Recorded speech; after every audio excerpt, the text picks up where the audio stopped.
Hi, welcome to For Flow with Chloe. It's been a while since we had a tarot check-in, so I'm going to do one. I'm pulling from the Enchanted Forhaxa tarot today, the Enchanted Forest.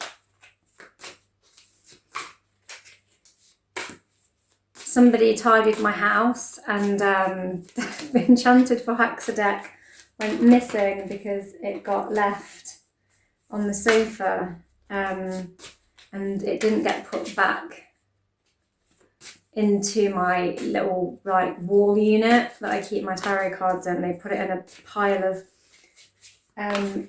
yoga books and things and props that I keep behind the sofa, but I didn't know where it was.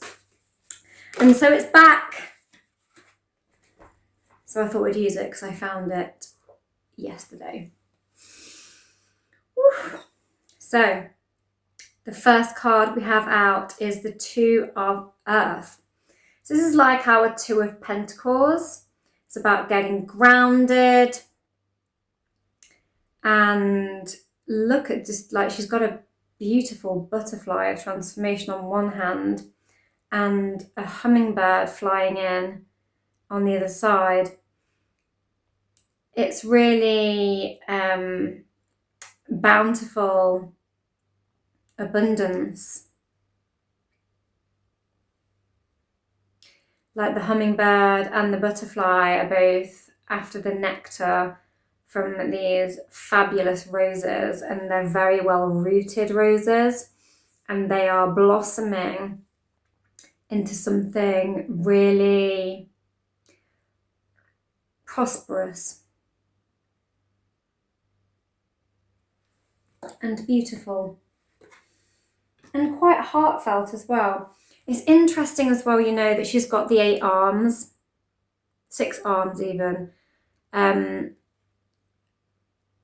quite insect-like, but also quite multifaceted. You know, she is watering the roses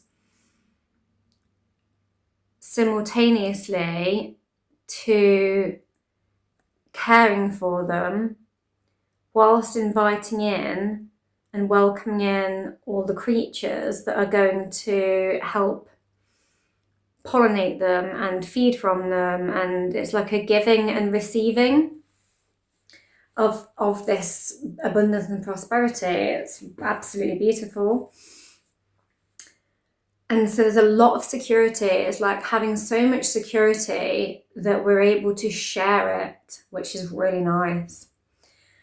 Then we get Judgment. We have a skeleton on this card and a corpse below. The corpse is like, you know, it's super peaceful, and the skeleton is rising from the corpse. Have these arrows diving in.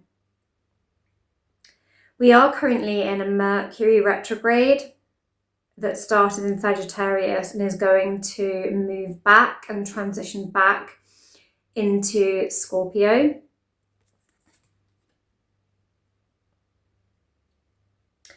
And Scorpio is related to dying little deaths in order to transform. You know, we all die little deaths throughout our life without actually passing on fully.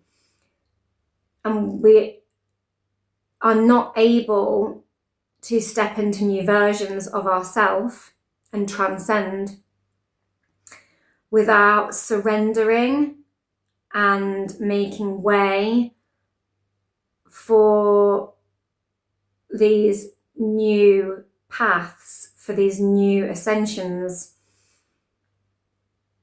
for these new intentions to be manifest. And that's really what I'm getting off of this particular version of the card. And with those arrows flying in and that kind of fireball, you know, Scorpio uses fire, it's Mars energy to rise like the phoenix. But Sagittarius uses arrows to fire its intention. getting mixed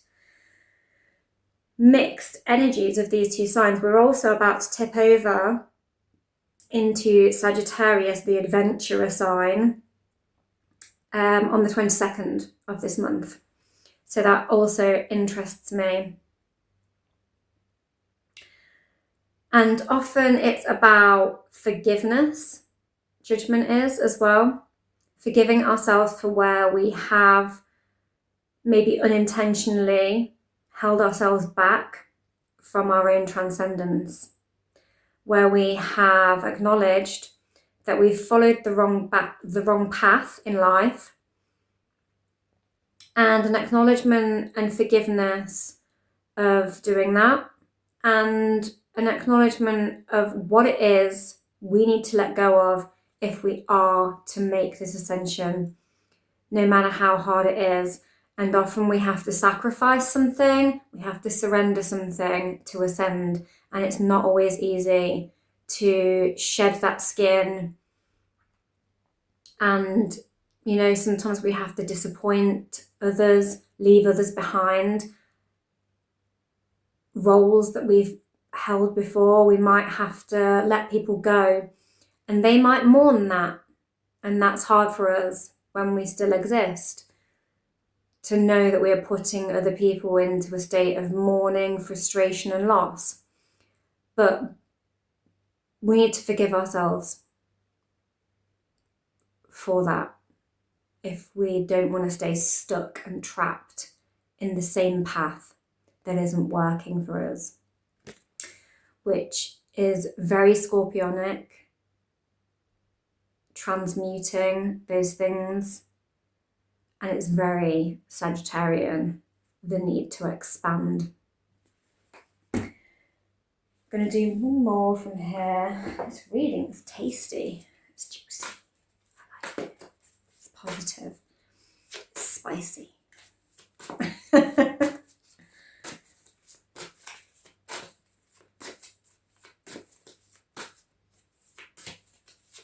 We have a new moon in Scorpio as well to close out the Scorpio season, so there may be some strong realizations coming up around that.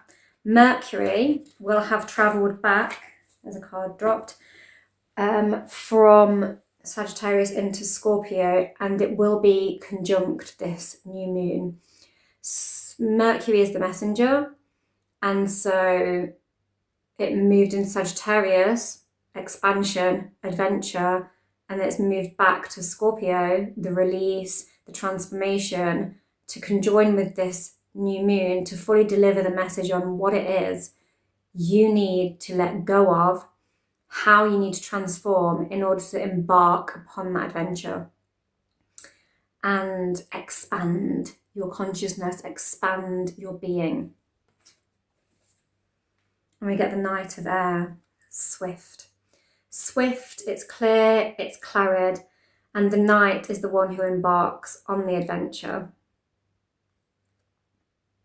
It's clear, it's concise, you know, it's having this higher vantage point and seeing the bigger picture. The falcon, the eagle actually is an evolution of Scorpio, and it views over everything from a higher vantage point. And Mercury is the winged messenger.